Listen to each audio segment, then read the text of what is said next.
আমি পিসির বাড়ি এসেছি। এইটা হলো সেকেন্ড পার্ট। এইখানে দেখুন কত মাছ।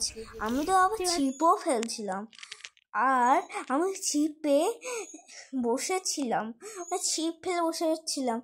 তখন একটা দেখি একটা মাছ উঠেছিল,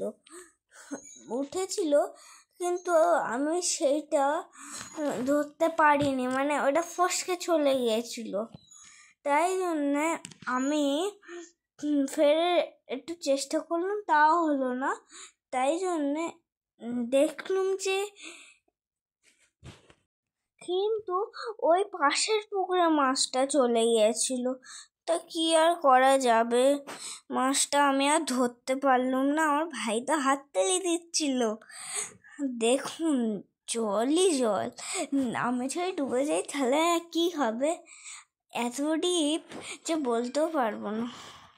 এবার জাল ফেলছে, ওই দেখুন বন্ধুরা একটা মাছ আছে, কি বড় বড় মাছ জালে ফেসেছিল জানো বন্ধুরা।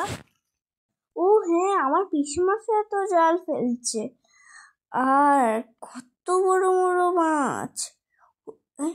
ওইটা কি সাপ নাকি বন্ধুরা? না না, ওটা তো মাছ।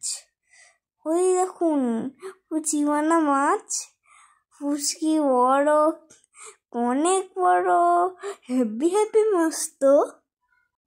আমার মাছ খেতে অনেক ভাল লাগে, আর আমার মাছ ধরতে তো আরো ভাল লাগে।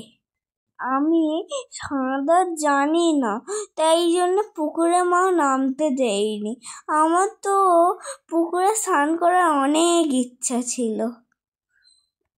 সাপের মুখে গেড়ি আটকে গিয়েছিল, কিন্তু আমরা চেষ্টা করে ছাড়াতে পারলাম না। দেখুন বন্ধুরা, গেড়িটা মুখে আটকে না কি করছে? আমরা অনেক চেষ্টা করেছি, তাও পারিনি। আমার ভয়ও লাগছিল সাপটা দেখে। গেড়িটা খাচ্ছে, মুখে আটকে গেছে। তো ছাড়িয়ে দে তো, একটা লাঠি দিও।